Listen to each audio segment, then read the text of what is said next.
प्राकृतिक वास यानी प्रकृति में रहने की जगह। बच्चों, इस बारे में बात करने से पहले चलो एक वीडियो देखते हैं।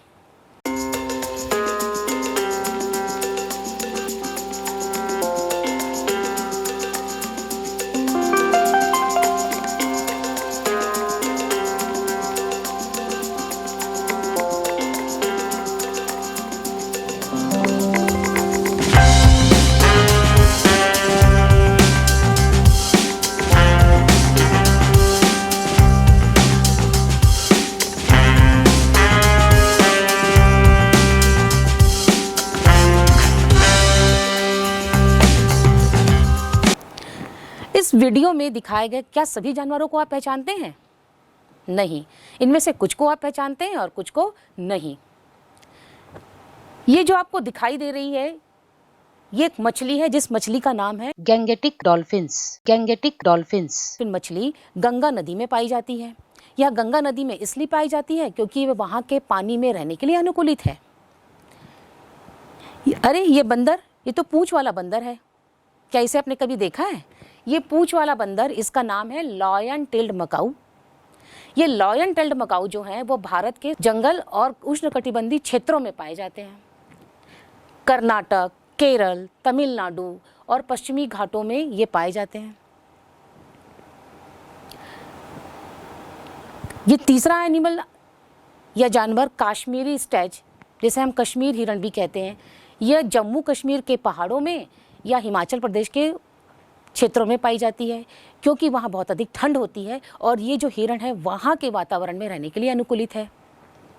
नीलगिरी थार, नीलगिरी थार जो है वो भेड़ के समान दिखने वाली एक प्रजाति है। ये जो है तमिलनाडु, केरल और नीलगिरी पर्वतों में पाई जाती है। ये धीरे धीरे विलुप्त होती चली जा रही है। तो देखा आपने, हमारे आसपास कितने ही प्रकार के जीव जंतु हैं जो अलग अलग प्रकार के आवास में रहते हैं। तो चलिए इस अध्याय में हम ये जानें कि प्राकृतिक वास क्या है और यहाँ किस किस प्रकार के जीव जंतु रहते हैं। जैसे कि आप सभी जानते हैं, हमारे आसपास एक विशेष प्रकार का आवरण पाया जाता है। इस आवरण को हम पर्यावरण कहते हैं। इस पर्यावरण में कुछ सजीव पाए जाते हैं तो कुछ निर्जीव भी पाए जाते हैं। सजीव जैसे पेड़ पौधे, विभिन्न प्रकार के जीव जंतु, गाय, कुत्ता, बिल्ली, घोड़े, मछलियाँ। वहीं कुछ निर्जीव कारक भी पाए जाते हैं। उन निर्जीव कारकों में जैसे कि आप जानते ही हैं, तापमान, प्रकाश, नदी, पहाड़, पर्वत और वायुमंडल की बात करें तो वायुमंडल में विभिन्न प्रकार की गैसें पाई जाती हैं जैसे कार्बन डाइऑक्साइड, ऑक्सीजन और नाइट्रोजन। ये जो निर्जीव कारक हैं, इन्हीं निर्जीव कारकों को हम भौतिक कारक भी कहते हैं। ये भौतिक कारक जो होते हैं पर्यावरण में पाए जाने वाले सजीव कारकों पर अपना प्रभाव डालते हैं।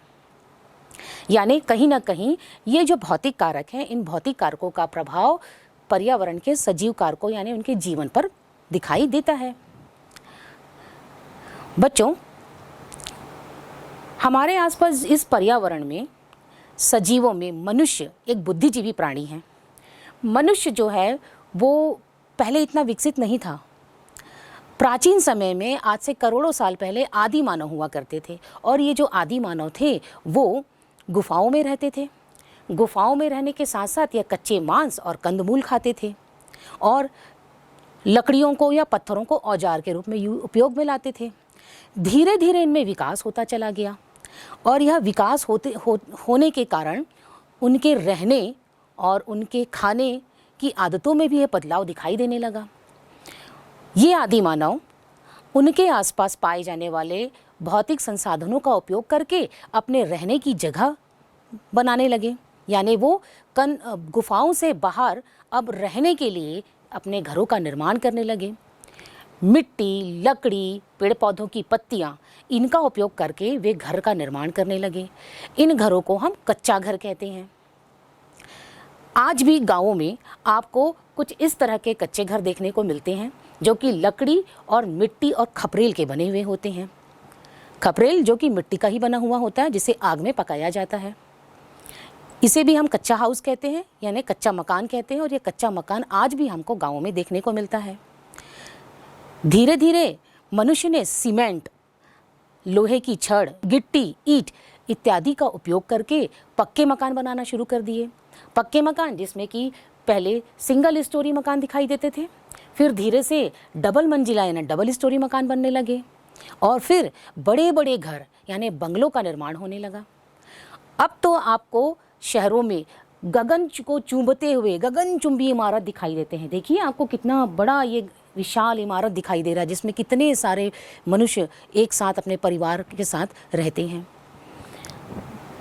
बच्चों, क्या सभी जीवों के भौगोलिक परिस्थितियां और जलवायु एक जैसी होती हैं? नहीं। हमारे पर्यावरण में विभिन्न विभिन्न प्रकार की भौगोलिक परिस्थितियां पाई जाती हैं और विभिन्न प्रकार के जलवायु भी पाए जाते हैं। इन्हीं जलवायु और भौगोलिक परिस्थितियों के अनुसार मनुष्य ने अपने रहने की जगह में भी परिवर्तन किया। जैसे आप इस घर को देख रहे हैं, यह घर आपको पानी में तैरता हुआ दिखाई दे रहा है। किसका बना हुआ है? लकड़ी का बना हुआ है। यानी ऐसे क्षेत्र जहाँ पर बहुत अधिक मात्रा में पानी पाया जाता है या पानी उपस्थित होता है, उस पानी वाली जगह पर लकड़ी के बने हुए ये तैरते हुए घर होते हैं। कुछ ऐसे भी क्षेत्र हैं जहाँ बहुत अधिक भूकंप आता है, जिसे हम भूकंप प्रभावित क्षेत्र कहते हैं। इन भूकंप प्रभावित क्षेत्रों में लकड़ी और बांस के बने हुए घरों का उपयोग किया जाता है। लकड़ी और बांस के घर क्यों बनाए जाते हैं? वो इसलिए बनाए जाते हैं क्योंकि इन लकड़ी और बांस के घरों के होने से भूकंप आने पर बहुत अधिक हानि नहीं होती है, और दूसरा इनकी मरम्मत भी आसानी से हो जाती है। वहीं ध्रुवीय प्रदेश, जिसके बारे में आप जानते होंगे कि जहाँ पर बहुत अधिक मात्रा में बर्फ़ पाई जाती है, वहाँ पर भी तो विभिन्न प्रकार के सजीव पाए जाते हैं, वो विभिन्न प्रकार के जीव जंतु पाए जाते हैं। तो वहाँ मनुष्य जो है वो अपने लिए बर्फ़ से बना एक घर का निर्माण करते हैं। उस घर को हम कहते हैं इग्लू। यानी आप देख रहे हैं कि किस तरह से मनुष्य किस तरह से बदलते हुए परिस्थितियों के अनुसार, भौगोलिक परिस्थिति और जलवायु के अनुसार अपने रहने की जगह में भी बदलाव करते हैं। यानी मनुष्य अपने जीवन यापन को करने के लिए घरों में रहते हैं। घर यानी रहने की जगह, जिसे हम आवास भी कहते हैं। आवास, कोई भी जीव अपना आवास उस जगह पे बनाना पसंद करेगा जहाँ पर उसके जीवन से संबंधित मूलभूत आवश्यकताओं की पूर्ति होती है। अब जीवन की मूलभूत आवश्यकताएं क्या हैं? तो जीवन की मूलभूत आवश्यकताएं हैं भोजन, सुरक्षा और प्रजनन। किसी भी जीव की यही 3 मूलभूत आवश्यकताएं होती हैं। भोजन, हर जीव को जीवित रहने के लिए ऊर्जा की आवश्यकता होती है, और यह ऊर्जा उसे कहाँ से मिलेगा? भोज्य पदार्थों को ग्रहण करने पर। यानी कोई भी जीव अपना आवास यानी रहने की जगह उस स्थान पर बनाना पसंद करेगा या रहना पसंद करेगा जहाँ पर उसे आसानी से भोजन उपलब्ध हो सके। वहीं दूसरी आवश्यकता है सुरक्षा। जीवों को दूसरे जीवों से या विभिन्न प्रकार की प्राकृतिक आपदाओं से या फिर अन्य प्रकार की हानियों से बचने के लिए सुरक्षा की आवश्यकता होती है। यानी जो सुरक्षा है यह उसे अपने आवास में रहकर प्राप्त होती है। यानी जीव अपना आवास उस स्थान पर बनाना पसंद करते हैं जहां उसे सुरक्षा मिल सके। तीसरी आवश्यकता है वह है प्रजनन। प्रजनन यानी अपने ही समान संतानों को जन्म देना। कोई भी जीव ऐसे आवास को में रहना पसंद करेगा जिस आवास में वह अपने संतानों की उत्पत्ति कर सके और अपने प्रजाति को बढ़ा सके। यानी कोई भी जीव जो है वो अपने आवास में रहकर इन 3 मूलभूत आवश्यकताओं की पूर्ति करता है। तो बच्चों, ये तो अभी तक बात हुई मनुष्य की। मनुष्य जो है वो प्राचीन समय से अभी तक विभिन्न प्रकार के घरों का निर्माण करते आए हैं और बदलती भी भौगोलिक परिस्थितियों और जलवायु के अनुसार अपने घरों का निर्माण करते हैं, और इन 3 आवश्यकताओं के आधार पर वे अपना जीवन यापन करते हैं। पर क्या हमारे पर्यावरण में क्या केवल मनुष्य ही हैं? क्या दूसरे जीव जंतु नहीं पाए जाते? पाए जाते हैं। क्या उनका आवास नहीं होता? ये मछलियाँ कहाँ रहती होंगी? सोचिए, मछलियाँ और मछलियों की विभिन्न प्रजातियाँ कहाँ रहती होंगी? इसी तरह से ऊँट कहाँ रहते होंगे? घोड़े कहाँ रहते होंगे? सांप और सांप की विभिन्न प्रजातियाँ, ये सब भी कहाँ रहते होंगे?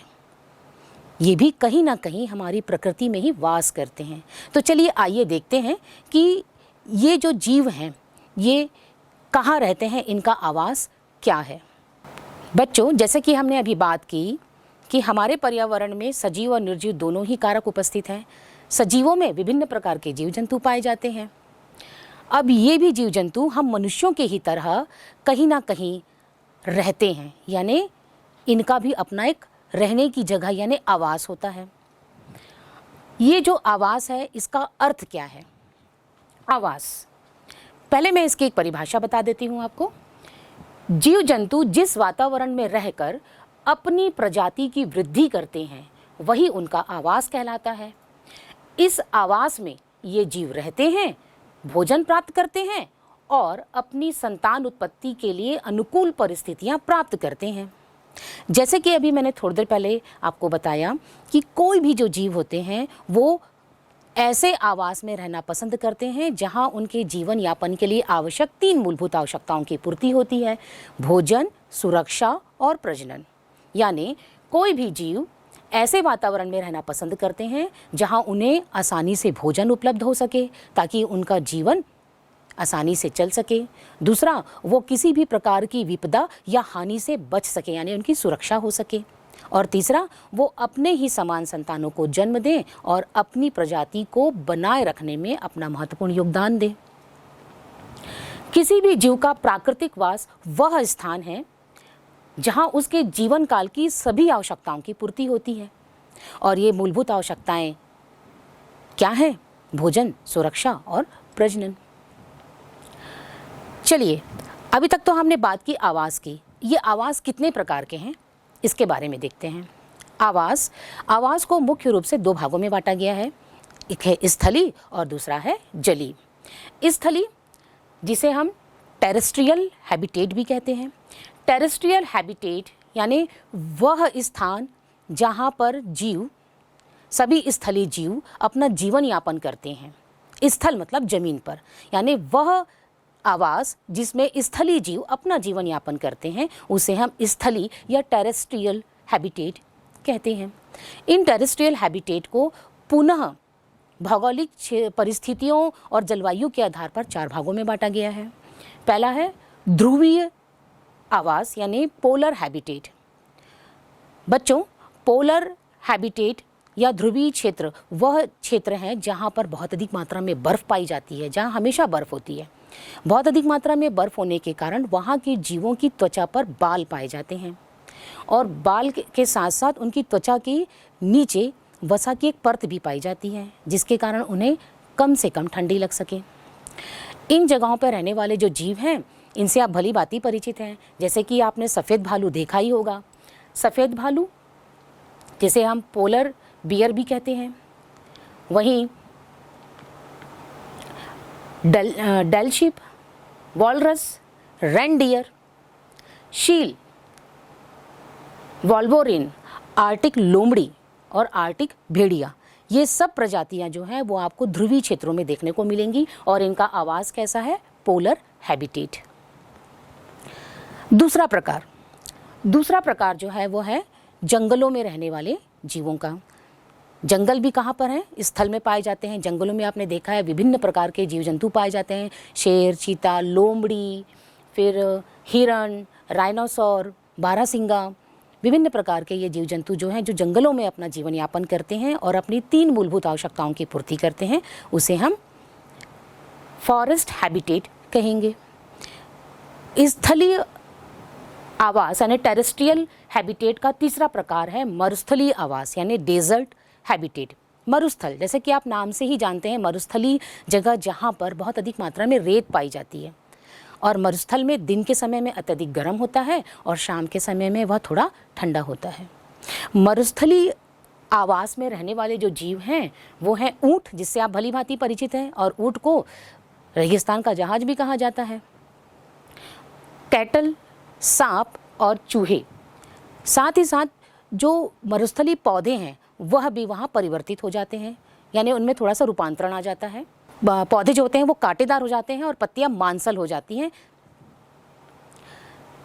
चौथा प्रकार जो कि स्थलीय यानी टेरेस्ट्रियल आवास का उदाहरण है वह है पर्वतीय, यानी पर्वतीय आवास या पहाड़ियों में जीने वाले पहाड़ों का आवास यानी जिसे हम माउंटेन हैबिटेट भी कहते हैं।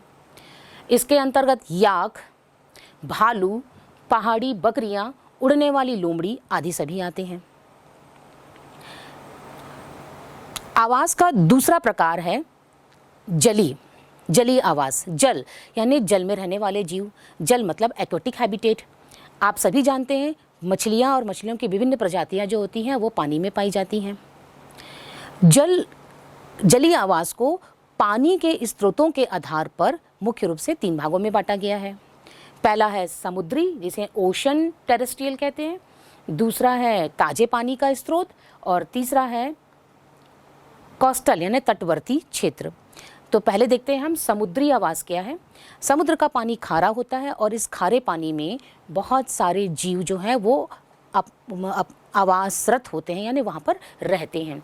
खारे पानी के जो जीव हैं उसमें समुद्री मछली, whale, shark, starfish, dogfish, octopus और कुछ समुद्री कछुए और समुद्री सर्प पाए जाते हैं।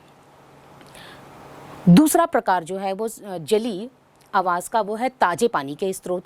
ताजे पानी के जो स्रोत हैं यहाँ में इसमें नदी, तालाब और झील तीनों आते हैं।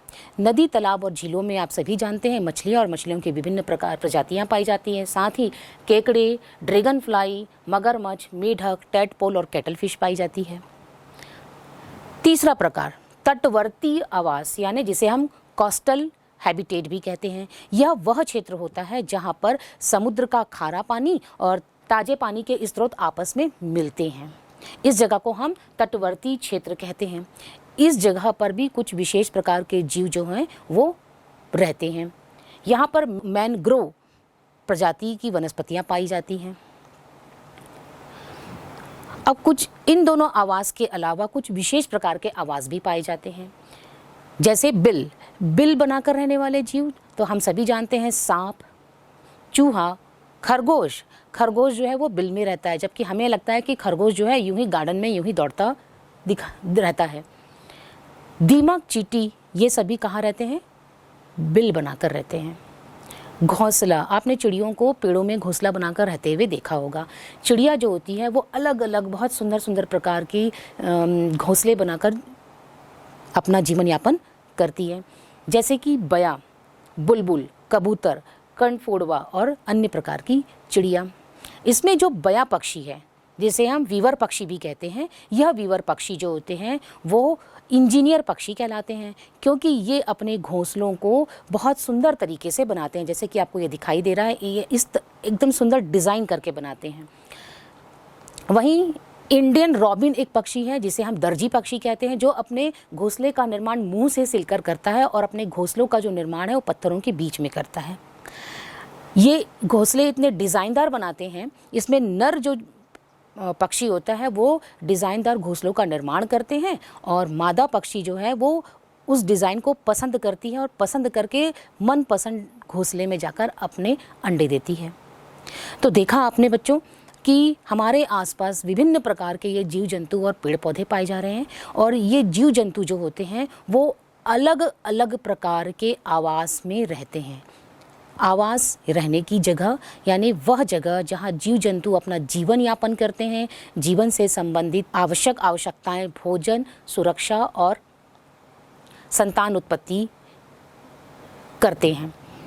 तो देखा आपने किस प्रकार हमारे आसपास पाए जाने वाले विभिन्न प्रकार के जीव अपने आवास में रहते हैं और बदलती भी भौगोलिक परिस्थितियों और जलवायु के आधार पर अपने आवास में परिवर्तन भी करते हैं और अपना जीवन यापन करते हैं, और अपने जीवन यापन करने के साथ साथ भोजन, सुरक्षा और संतान की उत्पत्ति भी करते हैं। बच्चों, जब हम बात करते हैं प्राकृतिक आवास की तो वहीं विभिन्न प्रकार के प्राकृतिक आवास पाए जाते हैं। हम अभी एक विशेष प्रकार के प्राकृतिक आवास के बारे में बात करेंगे, जहाँ एक विशेष प्रकार की मछली पाई जाती है और एक विशेष प्रकार के आवास में रहती है। हम सभी ये जानते हैं कि मछलियाँ पानी में रहती है। यह जो मछली है वह गुफा में रहती है। गुफा और में पाए जाने वाले पानी में रहती है। गुफा के अंदर पानी है जिसमें यह मछली पाई जाती है। छत्तीसगढ़ राज्य के जगदलपुर जिले में कांगेर नदी के तट पर यह गुफा पाई जाती है। इस गुफा का नाम है कुटुमसर की गुफा। इस गुफा की विशेषता क्या है? इस गुफा की विशेषता यह है कि इसकी छत व दीवारों पर चूना युक्त पानी टपकता है। चूना युक्त पानी टपकता है और इस चूना युक्त पानी के टपकने के कारण छत से शंकु के आकार की और जमीन से शंकु के आकार की संरचनाएं दिखाई देती हैं। शंकु के आकार मतलब आपने देखा है बर्थडे कैप, यानी जन्मदिन पर जो टोपियां पहने जाती हैं उसका जो ये आकार होता है वो शंकु के आकार का होता है।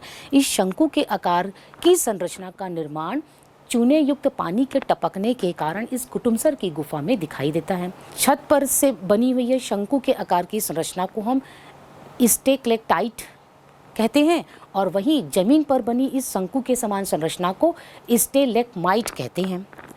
स्टेलेक्टाइट यानी छत पर बने शंकु की आकार संरचना और स्टेलेगमाइट यानी जमीन पर बनी शंकु के आकार की संरचनाएं। देखिए, इस शंकु की आकार की संरचना के कारण यह जो गुफा है उसकी सुंदरता जो है वो और बढ़ जाती है।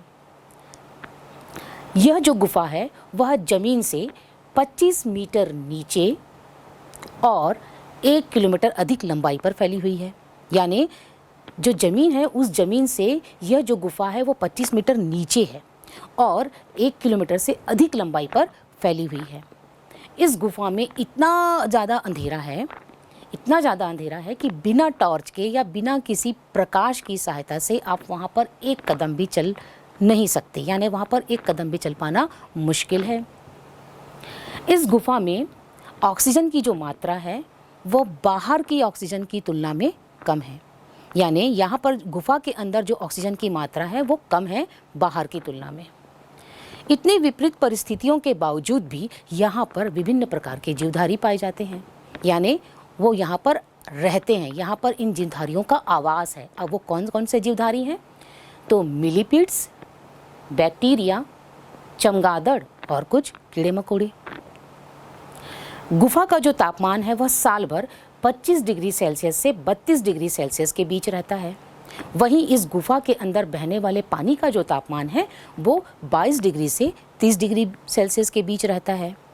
तो देखिए, ये दोनों का ही तापमान यानी गुफा का तापमान और पानी के तापमान दोनों में ही कोई ज़्यादा अंतर नहीं है।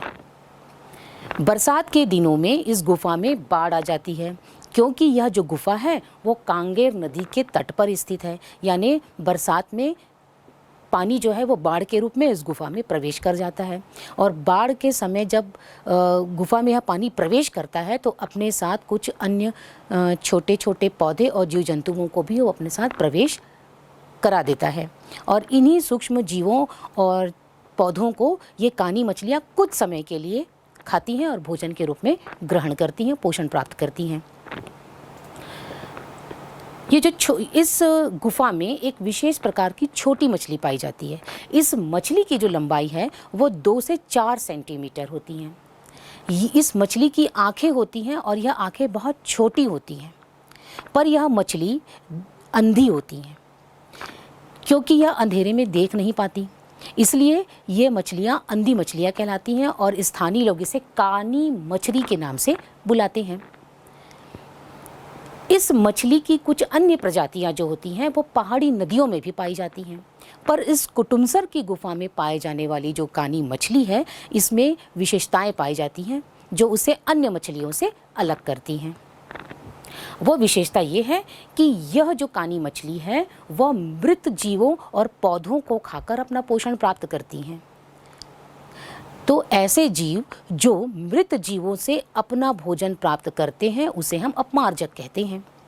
अपमार्जक जो सफाई का काम करते हैं, यानी सफाई मित्र कहा जा सकता है। यानी यह कानी मछली कहीं ना कहीं इस गुफा की सफाई करने में भी बहुत महत्वपूर्ण भूमिका अदा कर रही है अपमार्जक के रूप में। आपसे यह प्रश्न पूछा जाता है बच्चों कि अपमार्जक क्या है या कानी मछली की मुख्य विशेषताएं क्या हैं। तो कानी मछलियाँ जो हैं वो अपमार्जक की भूमिका निभाती हैं। और कैसे निभाती हैं? तो ये जो मछलियाँ होती हैं वो मृत जीवों और पौधों से अपना भोजन ग्रहण करती हैं।